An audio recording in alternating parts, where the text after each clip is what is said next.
السلام عليكم ورحمة الله تعالى وبركاته. كنتمنى تكونوا بخير وعلى خير وانتم كدوزوا رمضان في احسن الاحوال. فيديو جديد ووصفة جديدة اليوم ان شاء الله غادي نشارك معكم بريوات بالحوت. ان شاء الله تجربوا هاد الطريقة وتعجبكم وخليكم مع الفيديو. بالنسبة للمكونات، اول حاجة عندنا الحوت الابيض قطع على حساب اللي عندنا. غادي نشرملو بشوية ديال الزعتر والمعدنوس ومعلقة ديال العصير ديال الحامض، معلقة كبيرة وراس معلقة صغيرة ديال الملحة،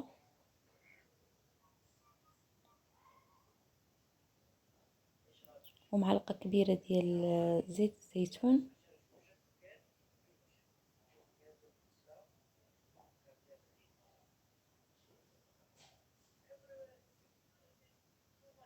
ضريس ديال الثومة. صافي غنشرملو في هاد الشرمول اللي ذكرت معاكم وندخلوه للفران، نديرو في واحد المول اللي تيدخل للفران.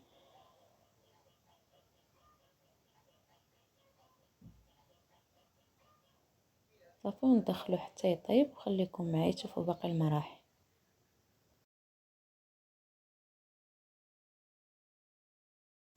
دابا غادي نوجد الشرموله ديال الحوت اللي غنحتاج ليها، اللي غنضيفها للسيلبيا والكروفيت والشعريه الصينيه. كنحتاج 2 معالق كبار ديال المعدنوس مقطعين رقيق، وجوج ضريسات ديال الثومه محكوكين، وجوج معالق ديال الحامض، العصير ديال الحامض، ونص معلقه صغيره ديال الخرقوم اللي ما بغاش يديرو ما يديروش، والتحميره معلقه صغيره اولا معلقه صغيره ونص،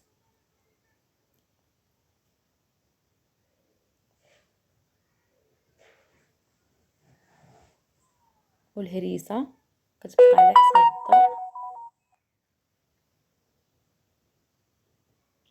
وزيت الزيتون طبعا 2 معالق كبار ديال زيت الزيتون.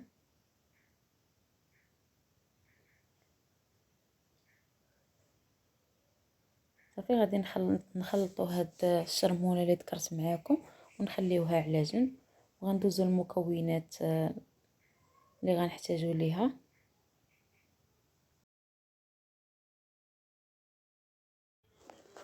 وكنحتاجو كذلك الكروفيت والسيلبيا مقطعه قطع صغيره، والفيرميسيل او الشعريه الصينيه ديال الارز اللي ديجا كبيت عليها الماء طايب وخليتها تقريبا واحد 4 دقائق وصفيتها مزيان.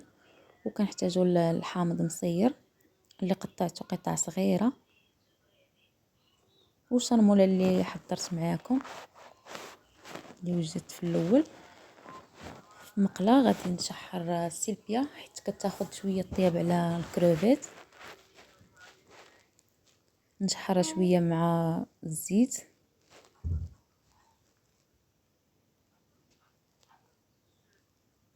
من بعد ما كيبدا يدخل فيها الطياب شويه كنضيف الكروفيت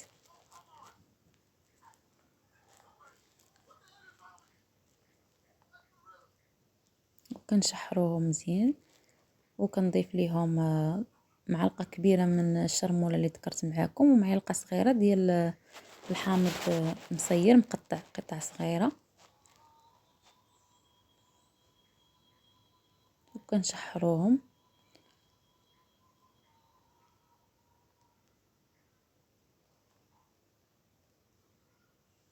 حتى كينشف لينا هاد الكروفيت والسيلبيا من مبقاش فيه الماء كيف ما كتشوفوا. صافي غندوزو دابا للشعريه الصينيه، حتى هي بنفس الطريقه غادي نضيف ليها معلقه صغيره ديال الحامض مقطع صغير مصير، ومعلقه كبيره ديال الشرموله اللي وجدت في الاول. صافي ونشحروها شويه حتى هي فوق على نار متوسطه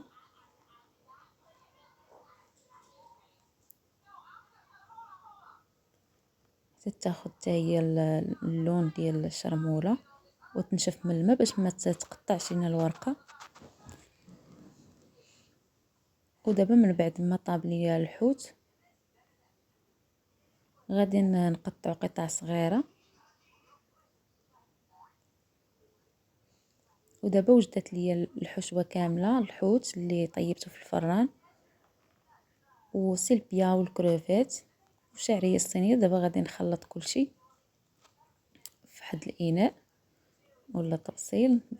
هي هذه الحشوه من بعد ما خلطتها كامله. دابا غادي ندوزو باش نعمرو البريوات اولا بسطيلات صغار. المهم انا غنحضر لهم البريوات. كناخذوا الورقه، انا عندي الورقه من الحجم الكبير، كنقسموها على جوج.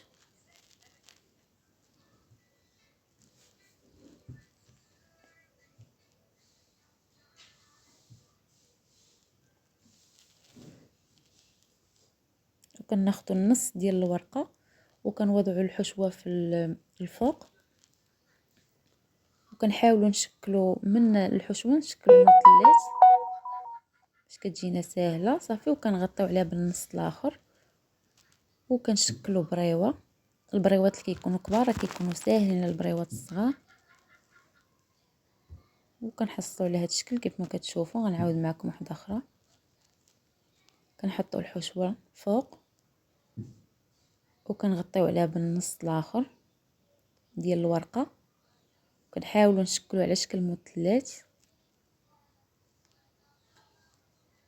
صافي. وكنطويو البريوه على الجهه اليمنى والجهه اليسرى حتى كنشكلوا الشكل اللي بغينا. بالنسبه للجوانب يمكننا نقصوا منهم شويه، ويمكننا نلصقوا الجوانب بالصفر ديال البيض اولا الطحين مخلط مع الماء. انا صراحه غادي نطيبهم غير في الفران، ما غاديش نلصقهم.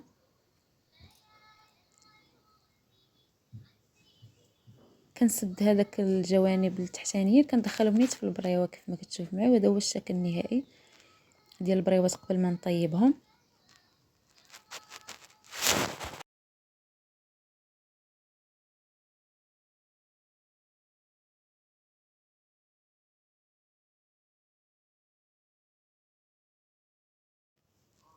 في اللاطه ديال الفران كنحطوا هاد البريوات وكنوضع عليهم الثقب بالعود